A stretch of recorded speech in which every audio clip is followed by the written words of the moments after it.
किसी भी कंट्री में इतनी लैंग्वेज नहीं बोली जाती होंगी। ठीक, so India is diverse, rich in diversity. India जो है डाइवर्सिटी में रिच है। तो हमारे पास क्या है, डिफरेंट लिंग्विस्टिक ग्रुप्स हैं, डिफरेंट रिलीजियस ग्रुप्स हैं, डिफरेंट रिलीजियस कम्युनिटीज हैं, उनके दरमियान पावर को शेयर किया गया। ठीक, that is called community power sharing, that's called community power sharing. ठीक, एंड कम्युनिटी पावर शेयरिंग में क्या आता है, वो सोशली, हमारी सोसाइटी में सोशली वीकर सेक्शंस होते हैं, सोशली वीकर सेक्शंस सोसाइटी में, ठीक है, जो लोअर तबके से बिलोंग करते हैं, जो इकोनॉमिकली ज्यादा स्ट्रांग नहीं होते हैं। और इसके साथ कौन आते हैं, वुमेन्स। जो वुमेन्स होते हैं वो भी मतलब वीकर से ही ताल्लुक रखते हैं। क्यों? क्योंकि अगर हम पास्ट टाइम से देखेंगे, मतलब अगर हम 19वीं सेंचुरी से पहले जब हम देखेंगे, जब भी हम वर्ल्ड हिस्ट्री पढ़ते हैं तो हम क्या देखते हैं, वुमेन्स को बहुत पहले से इग्नोर किया जाता था और डिस्क्रिमिनेट किया जाता था। ठीक है, वुमेन्स को पहले से इक्वालिटी राइट्स नहीं मिलते थे, तो इसलिए यहाँ पे वुमेन्स को कंसिडर किया गया। ठीक, और उनको कैसे कंसिडर किया, जो हमारे सोशली वीकर सेक्शंस हैं या जो भी वुमेन्स हैं, उनको कैसे कंसिडर किया गया, they have representation in legislature, they have representation in legislature. Now women's are also being reserved, मतलब सीट्स को रिजर्व किया जाता है women's के लिए कि वो भी इलेक्शन लड़ने के लिए आ जाए, वो भी लेजिस्लेचर में जाके जब लॉ बनाया जाएगा तो वो women's को रिप्रेजेंट करे, वो women's के राइट्स के बारे में देखें। ठीक है, इससे पहले तो इवन के women's को राइट टू वोट भी नहीं होता था, लेकिन अब खुद देखेंगे आप women's को राइट टू रिप्रेजेंटेशन भी है। ठीक है, ओके, तो उसके बाद माइनॉरिटी कम्युनिटीज होते हैं हमारी कंट्री में, जैसे मैं कहूंगा आपको जम्मू कश्मीर में सिख्स जो है वो माइनॉरिटी में है, या इंडिया की बात अगर मैं करूंगा मुस्लिम्स जो है वो माइनॉरिटी में है। ठीक है, वो ये माइनॉरिटी होते हैं। तो इन माइनॉरिटी कम्युनिटीज के जो राइट्स होते हैं उनको देखा जाता है। अब देखें माइनॉरिटी कम्युनिटीज को कैसे देखा गया, रिजर्व कॉन्स्टिट्यूएंसीज रखे जाते हैं माइनॉरिटी कम्युनिटीज के लिए, रिजर्व कॉन्स्टिट्यूएंसीज। मान लो for example there are three constituencies, मान लो 3 कॉन्स्टिट्यूएंसीज है, A B and C, 3 constituencies हैं। अब 3 कॉन्स्टिट्यूएंसीज में जो बी है ये रिजर्व रखी गई है। ये किसके लिए रिजर्व रखी गई है, जो माइनॉरिटी में है। माइनॉरिटी कम्युनिटी से ही बंदा आके यहाँ पे इस कॉन्स्टिट्यूएंसी से इलेक्शन लड़ेगा। अब मान लो फॉर एग्जांपल कोई माइनॉरिटी कम्युनिटी से है ही नहीं, तो क्या करेगी, उस टाइम पे ये जगह जो होती है ना खाली रहती है। ये रिजर्वेंस का जो है ये एक मतलब एक हम कहेंगे फायदा होता है। या मैं बोलूंगा आपको कभी कभार कोई पोस्ट निकलता है, फिर SC ST को रिजर्वेंस होती है, या हम कहेंगे वो रिजर्व होते हैं, रिजर्व सीट्स होते हैं उनके लिए। तो वहां पे अगर कोई SC ST से का कोई बंदा होगा ही नहीं, तो क्या ओपन मेरिट का या किसी और लेवल का बंदा वहां पे फॉर्म डाल के लग सकता है, मतलब जॉब उसको लग सकती है? नहीं लग सकती है, बिकॉज दैट इज रिजर्व। इसलिए कहना रिजर्व, ये रिजर्व है। कोई अगर उसकी जगह कुछ भी करेगा ना, वो सीट उसको नहीं मिलेगी। तो यहाँ पे जो हमारे माइनॉरिटी कम्युनिटीज हैं उनको भी पावर शेयरिंग मिला है, और उनके लिए रिजर्व्ड कॉन्स्टिट्यूएंसीज रखेंगे ताकि वो भी लेजिस्लेचर में अपना रिप्रेजेंटेशन रखें। ठीक है, ओके, सो ये क्या था, this was power sharing among different communities, और we can say social division of power sharing. ठीक है, ऐसा क्यों किया जाता है, ऐसा क्यों रखा गया, कम्युनिटी पावर शेयरिंग क्यों रखा गया? क्योंकि हमारी जो कम्युनिटी है, डिफरेंट कम्युनिटी है, डिफरेंट सोशल ग्रुप से, उनमें क्या रहे बैलेंस क्रिएट रहे, कोई डिफरेंसेस ना आए, कोई कॉन्फ्लिक्ट्स ना क्रिएट हो जाए। और जब लोगों के दरमियान कॉन्फ्लिक्ट्स होते हैं, जब लोगों के दरमियान प्रॉब्लम्स आ जाते हैं, तो उसका जो इम्पैक्ट होता है किस पे आता है, कंट्री पे आ जाता है। कंट्री में इनस्टेबिलिटी क्रिएट हो जाती है, डिसऑर्डर्स क्रिएट हो जाते हैं। ठीक है, okay, then fourth comes here competition among parties. मैंने पहले लिखा political parties, pressure groups and interest groups are here. ठीक है, उनके दरमियान भी पावर को शेयर किया जाता है। देखिए, हमारे जब हम डेमोक्रेसी की बात करते हैं, खासतौर से इंडिया की जो पार्लियामेंट्री सिस्टम ऑफ गवर्नमेंट है, यहाँ पे कौन सी टाइप ऑफ मतलब पार्टी है, सिंगल पार्टी, बाई पार्टी और मल्टी पार्टी। इंडिया में मल्टी पार्टी सिस्टम है, क्योंकि यहाँ पे डिफरेंट टाइप्स ऑफ पार्टीज होते हैं। जब भी इलेक्शन होते हैं तो वो यहाँ पे आके लड़ते हैं, इलेक्शन में हिस्सा लेते हैं। ठीक, तो ऐसा क्यों रखा गया है, मतलब डेमोक्रेसी में ऐसा क्यों होता है, ताकि पॉलिटिकल पार्टी जो होते हैं उनके दरमियान कंपटीशन रहे, स्ट्रॉन्ग कंपटीशन रहे, और हर एक पार्टी ये चाहे कि मैं ही लोगों का भला करूं।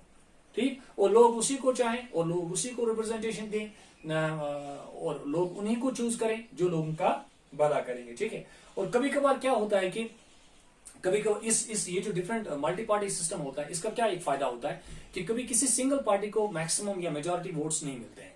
मान लो फॉर एग्जांपल इंडिया के अंदर जो लास्ट टाइम पे 2014 के टाइम के दौरान जो गवर्नमेंट थी, जम्मू कश्मीर में जो गवर्नमेंट थी, वो थी बीजेपी एंड पीडीपी की कोalition सरकार थी। ठीक है, तो क्या था, अगर हम देखेंगे इंडिया के जम्मू कश्मीर के अंदर जो 87 सीट्स थे, उनमें कितने सीट्स होनी चाहिए एक पार्टी को गवर्नमेंट बनाने के लिए, मान लो 42 या 45। ठीक, लेकिन किसी भी सिंगल पार्टी को 42 या 45 सीट्स नहीं मिले थे। ठीक, उनने अगर हम देखेंगे पीडीपी और बीजेपी को ही ज्यादा सीट्स मिले थे। ठीक, शायद पीडीपी को 28 मिले थे, अभी मुझे याद इस वक्त नहीं है, और बीजेपी को 22 समथिंग ऐसा मिला था। तो उसके बाद क्या हुआ था, और एनसी को भी कुछ 18 क्या 11 ऐसा ही था, कुछ सीट्स मिले थे। तो किसी सिंगल पार्टी को 40 से ज्यादा सीट्स नहीं मिले थे, 40 से ज्यादा कॉन्स्टिट्यूंसीज में जीत हासिल नहीं हुई थी। तो सिंगल पार्टी जो है थी जम्मू कश्मीर में सरकार नहीं बना सकती थी। तो वहां पे फायदा क्या था, दो गवर्नमेंट्स आके जो है मिल गए, उन्होंने सरकार बनाई। और कोalition गवर्नमेंट इसी को कहते हैं, when a single party does not gets the maximum votes और the majority votes, then at that time what happens, two और more than two parties come together to form the government. ठीक, और इसका ये फायदा रहता है कि एक पार्टी दूसरे पार्टी को देखती है कि ये मत ज्यादा पावर एक्सरसाइज करती है, वो पार्टी मत ज्यादा पावर एक्सरसाइज करती है, पावर को इक्वली देखा जाता है, एक्सप्लॉयटेशन नहीं होती है। तो ये कहां पॉसिबल है, कोalition गवर्नमेंट कहां पॉसिबल है, कोalition गवर्नमेंट पॉसिबल है कहां पे, जहां पे मल्टी पार्टी सिस्टम होगा। और मल्टी पार्टी सिस्टम कहां पे है, मल्टी पार्टी सिस्टम इंडिया में है। और वहां यहां पे क्या किया जाता है, पावर को शेयर किया जाता है among different political parties. Even के जो अपोजिशन में जो गवर्नमेंट होती है, आप खुद देखेंगे अपोजिशन गवर्नमेंट के पास कितने पावर्स होते हैं।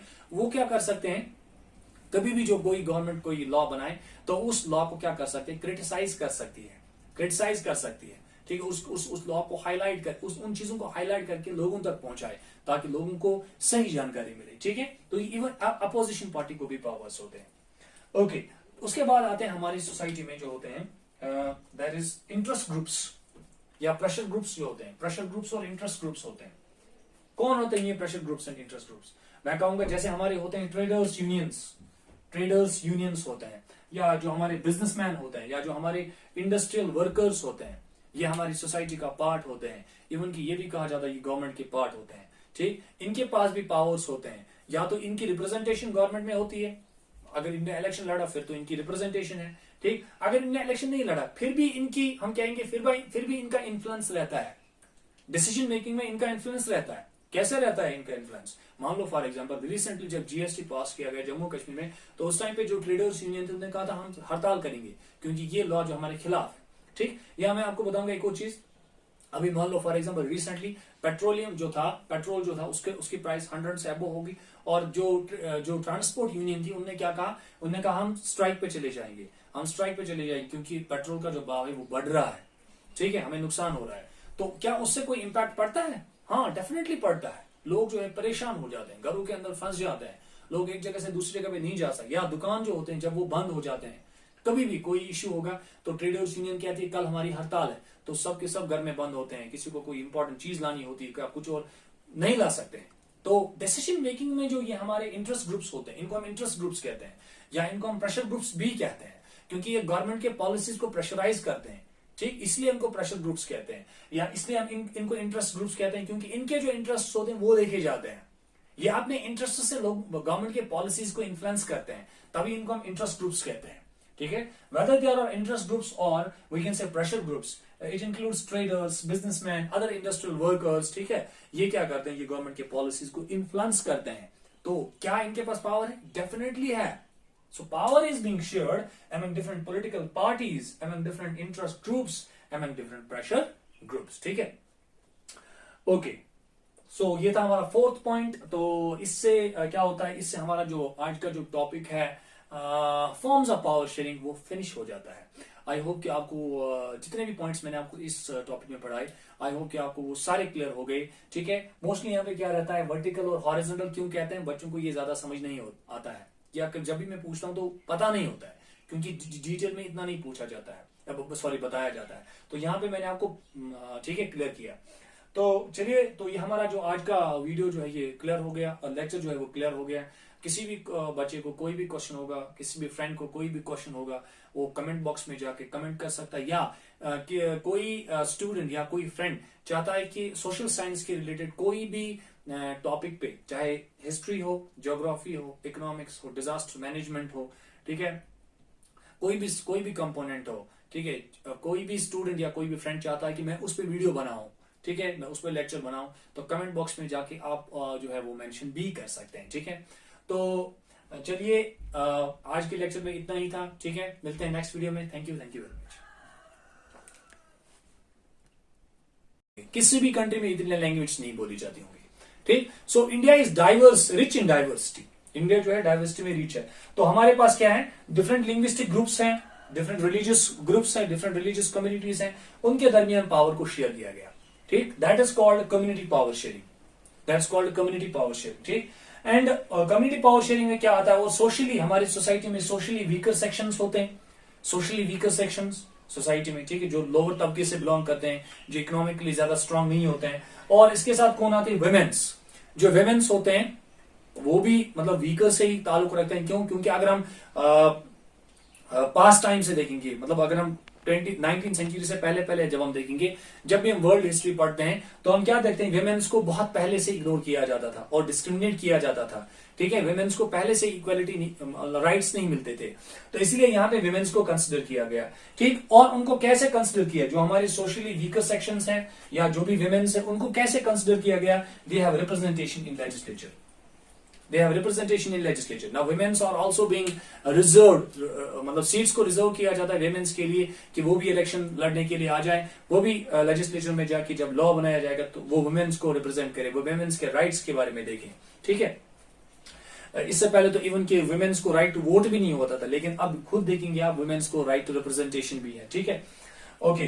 तो उसके बाद माइनॉरिटी कम्युनिटीज होते हैं हमारी कंट्री में, जैसे मैं कहूंगा आपको जम्मू कश्मीर में सिख्स जो है वो माइनॉरिटी में है, या इंडिया की बात अगर मैं करूंगा मुस्लिम्स जो है वो माइनॉरिटी में है। ठीक है, वो ये माइनॉरिटी होते हैं। तो इन माइनॉरिटी कम्युनिटीज के जो राइट्स होते हैं उनको देखा जाता है। अब देखें माइनॉरिटी कम्युनिटीज को कैसे देखा गया, रिजर्व कॉन्स्टिट्यूएंसीज रखे जाते हैं माइनॉरिटी कम्युनिटीज के लिए, रिजर्व कॉन्स्टिट्यूएंसीज। मान लो for example there are three constituencies, मान लो 3 कॉन्स्टिट्यूएंसीज है, A B and C, 3 constituencies हैं।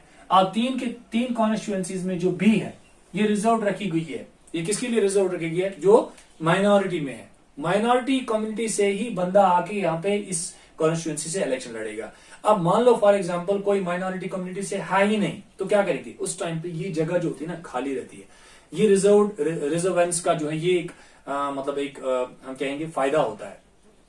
या मैं बोलूंगा आपको कभी कभार कोई पोस्ट निकलता है, फिर SC ST को रिजर्वेंस होती है, या हम कहेंगे वो रिजर्व होते हैं, रिजर्व सीट्स होते हैं उनके लिए। तो वहां पे अगर कोई SC ST से का कोई बंदा होगा ही नहीं, तो क्या ओपन मेरिट का या किसी और लेवल का बंदा वहां पे फॉर्म डाल के लग सकता है, मतलब जॉब उसको लग सकती है? नहीं लग सकती है, बिकॉज दैट इज रिजर्व। इसलिए कहना रिजर्व, ये रिजर्व है। कोई अगर उसकी जगह कुछ भी करेगा ना, वो सीट उसको नहीं मिलेगी। तो यहाँ पे जो हमारे माइनॉरिटी कम्युनिटीज है उनको भी पावर शेयरिंग मिला है, और उनके लिए रिजर्व्ड कॉन्स्टिट्यूएंसीज रखेंगे ताकि वो भी लेजिस्लेचर में अपना रिप्रेजेंटेशन रखें। ठीक है, ओके। सो ये क्या था, this was power sharing among different communities, और we can say social division of power sharing. ठीक है, ऐसा क्यों किया जाता है, ऐसा क्यों रखा गया, कम्युनिटी पावर शेयरिंग क्यों रखा गया? क्योंकि हमारी जो कम्युनिटी है, डिफरेंट कम्युनिटी है, डिफरेंट सोशल ग्रुप से, उनमें क्या रहे बैलेंस क्रिएट रहे, कोई डिफरेंसेस ना आए, कोई कॉन्फ्लिक्ट्स ना क्रिएट हो जाए। और जब लोगों के दरमियान कॉन्फ्लिक्ट्स होते हैं, जब लोगों के दरमियान प्रॉब्लम्स आ जाते हैं, तो उसका जो इम्पैक्ट होता है किस पे आता है, कंट्री पे आ जाता है। कंट्री में इंस्टेबिलिटी क्रिएट हो जाती है, डिसऑर्डर्स क्रिएट हो जाते हैं। ठीक है, okay. Then fourth comes here competition among parties. मैंने पहले ही लिखा political parties, pressure groups and interest groups are here. ठीक है, उनके दरमियान भी पावर को शेयर किया जाता है। देखिए हमारे जब हम डेमोक्रेसी की बात करते हैं, खासतौर से इंडिया की जो पार्लियामेंट्री सिस्टम ऑफ गवर्नमेंट है, यहाँ पे कौन सी टाइप ऑफ मतलब पार्टी है, सिंगल पार्टी, बाई पार्टी और मल्टी पार्टी। इंडिया में मल्टी पार्टी सिस्टम है, क्योंकि यहाँ पे डिफरेंट टाइप्स ऑफ पार्टीज होते हैं। जब भी इलेक्शन होते हैं तो वो यहाँ पे आके लड़ते हैं, इलेक्शन में हिस्सा लेते हैं। ठीक, तो ऐसा क्यों रखा गया है, मतलब डेमोक्रेसी में ऐसा क्यों होता है, ताकि पॉलिटिकल पार्टी जो होते हैं उनके दरमियान कंपटीशन रहे, स्ट्रांग कंपटीशन रहे, और हर एक पार्टी ये चाहे कि मैं ही लोगों का भला करूं। ठीक, और लोग उसी को चाहें और लोग उसी को रिप्रेजेंटेशन दें, और लोग उन्हीं को चूज करें जो लोगों का भला करेंगे। ठीक है, और कभी कभार क्या होता है कि कभी कभी इस ये जो डिफरेंट मल्टी पार्टी सिस्टम होता है, इसका क्या एक फायदा होता है कि कभी किसी सिंगल पार्टी को मैक्सिमम या मेजॉरिटी वोट्स नहीं मिलते हैं। मान लो फॉर एग्जांपल इंडिया के अंदर जो लास्ट टाइम पे 2014 के टाइम के दौरान जो गवर्नमेंट थी, जम्मू कश्मीर में जो गवर्नमेंट थी, वो थी बीजेपी एंड PDP की कोalition सरकार थी। ठीक है, तो क्या था, अगर हम देखेंगे इंडिया के जम्मू कश्मीर के अंदर जो 87 सीट्स थे, उनमें कितने सीट्स होनी चाहिए एक पार्टी को गवर्नमेंट बनाने के लिए, मान लो 42 या 45। ठीक, लेकिन किसी भी सिंगल पार्टी को 42 या 45 सीट्स नहीं मिले थे। ठीक, उनमें अगर हम देखेंगे पीडीपी और बीजेपी को ही ज्यादा सीट्स मिले थे। ठीक, शायद पीडीपी को 28 मिले थे, अभी मुझे याद इस वक्त नहीं है, और बीजेपी को 22 समथिंग ऐसा मिला था। तो उसके बाद क्या हुआ था, और एनसी को भी कुछ 18 क्या 11 ऐसा ही था, कुछ सीट्स मिले थे। तो किसी सिंगल पार्टी को 40 से ज्यादा सीट्स नहीं मिले थे, 40 से ज्यादा कॉन्स्टिट्यूंसीज में जीत हासिल नहीं हुई थी। तो सिंगल पार्टी जो है थी जम्मू कश्मीर में सरकार नहीं बना सकती थी। तो वहां पे फायदा क्या था, दो गवर्नमेंट्स आके जो है मिल गए, उन्होंने सरकार बनाई। और कोalition गवर्नमेंट इसी को कहते हैं, when a single party does not gets the maximum votes और the majority votes, then at that time what happens, two और more than two parties come together to form the government. ठीक, और इसका ये फायदा रहता है कि एक पार्टी दूसरे पार्टी को देखती है कि ये मत ज्यादा पावर एक्सरसाइज करती है, वो पार्टी मत ज्यादा पावर एक्सरसाइज करती है, पावर को इक्वली देखा जाता है, एक्सप्लॉयटेशन नहीं होती है। तो ये कहां पॉसिबल है, कोalition गवर्नमेंट कहां पॉसिबल है, कोalition गवर्नमेंट पॉसिबल है कहां पे, जहां पे मल्टी पार्टी सिस्टम होगा। और मल्टी पार्टी सिस्टम कहां पे है, मल्टी पार्टी सिस्टम इंडिया में है, और वहां यहां पे क्या किया जाता है, पावर को शेयर किया जाता है among different political parties. Even की जो अपोजिशन में जो गवर्नमेंट होती है, आप खुद देखेंगे अपोजिशन गवर्नमेंट के पास कितने पावर्स होते हैं, वो क्या कर सकते हैं, कभी भी जो कोई गवर्नमेंट कोई लॉ बनाए तो उस लॉ को क्या कर सकते हैं, क्रिटिसाइज कर सकती है, ठीक है, उस लॉ को हाईलाइट कर, उन चीजों को हाईलाइट करके लोगों तक पहुंचाए ताकि लोगों को सही जानकारी मिले। ठीक है, तो इवन अपोजिशन पार्टी को भी पावर्स होते हैं। ओके, उसके बाद आते हैं हमारी सोसाइटी में जो होते हैं, दैट इज इंटरेस्ट ग्रुप्स या प्रेशर ग्रुप्स जो होते हैं, प्रेशर ग्रुप्स और इंटरेस्ट ग्रुप्स होते हैं। कौन होते हैं ये pressure groups and interest groups? मैं कहूंगा जैसे हमारे होते हैं ट्रेडर्स यूनियंस होते हैं, या जो हमारे बिजनेसमैन होते हैं, या जो हमारे इंडस्ट्रियल वर्कर्स होते हैं, ये हमारी सोसाइटी का पार्ट होते हैं। इवन की ये भी कहा जाता है ये गवर्नमेंट के पार्ट होते हैं। ठीक, इनके पास भी पावर्स होते हैं, या तो इनकी रिप्रेजेंटेशन गवर्नमेंट में होती है, अगर इनने इलेक्शन लड़ा फिर तो इनकी रिप्रेजेंटेशन है। ठीक, अगर इनने इलेक्शन नहीं लड़ा फिर भी इनकी, हम कहेंगे फिर भी इनका इन्फ्लुएंस रहता है, डिसीजन मेकिंग में इनका इन्फ्लुएंस रहता है। कैसे रहता है इनका इन्फ्लुएंस? मान लो फॉर एग्जांपल रिसेंटली जब जीएसटी पास किया गया जम्मू कश्मीर में, तो उस टाइम पे जो ट्रेडर्स यूनियन थे उन्होंने कहा था हम हड़ताल करेंगे क्योंकि ये लॉ जो हमारे खिलाफ है। ठीक, या मैं आपको बताऊंगा एक और चीज, अभी मान लो फॉर एग्जांपल रिसेंटली पेट्रोल जो था उसकी प्राइस 100 से अबव होगी, और जो ट्रांसपोर्ट यूनियन थी उन्होंने क्या कहा, उन्होंने कहा हम स्ट्राइक पे चले जाएंगे क्योंकि पेट्रोल का जो भाव है वो बढ़ रहा है। ठीक है, हमें नुकसान हो रहा है। तो क्या उससे कोई इंपैक्ट पड़ता है? हाँ, डेफिनेटली पड़ता है। लोग जो है परेशान हो जाते हैं, घरों के अंदर फंस जाते हैं, लोग एक जगह से दूसरी जगह पे नहीं जा सकते, या दुकान जो होते हैं जब वो बंद हो जाते हैं, कभी भी कोई इश्यू होगा तो ट्रेडर्स यूनियन कहती है कल हमारी हड़ताल है, तो सब के सब घर में बंद होते हैं, किसी को कोई इंपॉर्टेंट चीज लानी होती है, कुछ और नहीं ला सकते हैं। तो डिसीजन मेकिंग में जो ये हमारे इंटरेस्ट ग्रुप्स होते हैं, इनको हम इंटरेस्ट ग्रुप्स कहते हैं, या इनको हम प्रेशर ग्रुप्स भी कहते हैं, क्योंकि ये गवर्नमेंट के पॉलिसीज को प्रेशराइज करते हैं। ठीक, इसलिए इनको प्रेशर ग्रुप्स कहते हैं, या इसलिए हम इनको इंटरेस्ट ग्रुप्स कहते हैं, क्योंकि इनके जो इंटरेस्ट होते हैं वो देखे जाते हैं। ये अपने इंटरेस्ट से लोग गवर्नमेंट के पॉलिसीज को इन्फ्लुएंस करते हैं, तभी इनको हम इंटरेस्ट ग्रुप्स कहते हैं। ठीक है, whether they are interest groups or we can say pressure groups, it includes traders, businessmen, other industrial workers। ठीक है, ये क्या करते हैं, ये गवर्नमेंट के पॉलिसीज को इन्फ्लुएंस करते हैं। तो क्या इनके पास पावर है? डेफिनेटली है। So power is being shared among different political parties, among different interest groups, among different pressure groups। ठीक है, ओके, सो ये था हमारा 4th पॉइंट। तो इससे क्या होता है, इससे हमारा जो आज का जो टॉपिक है फॉर्म्स ऑफ पावर शेयरिंग वो फिनिश हो जाता है। आई होप कि आपको जितने भी पॉइंट्स मैंने आपको इस टॉपिक में पढ़ाए, आई होप कि आपको वो सारे क्लियर हो गए। ठीक है, मोस्टली यहाँ पे क्या रहता है, वर्टिकल और हॉरिजॉन्टल क्यों कहते हैं, बच्चों को ये ज्यादा समझ नहीं आता है, या जब भी मैं पूछता हूं तो पता नहीं होता है, क्योंकि डिटेल में इतना नहीं पूछा जाता है, सॉरी बताया जाता है। तो यहाँ पे मैंने आपको ठीक है क्लियर किया। तो चलिए, तो ये हमारा जो आज का वीडियो जो है ये क्लियर हो गया, लेक्चर जो है वो क्लियर हो गया। किसी भी बच्चे को कोई भी क्वेश्चन होगा, किसी भी फ्रेंड को कोई भी क्वेश्चन होगा, वो कमेंट बॉक्स में जाके कमेंट कर सकता है, या कोई स्टूडेंट या कोई फ्रेंड चाहता है कि सोशल साइंस के रिलेटेड कोई भी टॉपिक पे, चाहे हिस्ट्री हो, ज्योग्राफी हो, इकोनॉमिक्स हो, डिजास्टर मैनेजमेंट हो, ठीक है, कोई भी कंपोनेंट हो, ठीक है, कोई भी स्टूडेंट या कोई भी फ्रेंड चाहता है कि मैं उस पर वीडियो बनाऊं, ठीक है, मैं उस पर लेक्चर बनाऊं, तो कमेंट बॉक्स में जाके आप जो है वो मेंशन भी कर सकते हैं। ठीक है, तो चलिए आज के लेक्चर में इतना ही था। ठीक है, मिलते हैं नेक्स्ट वीडियो में। Thank you very much.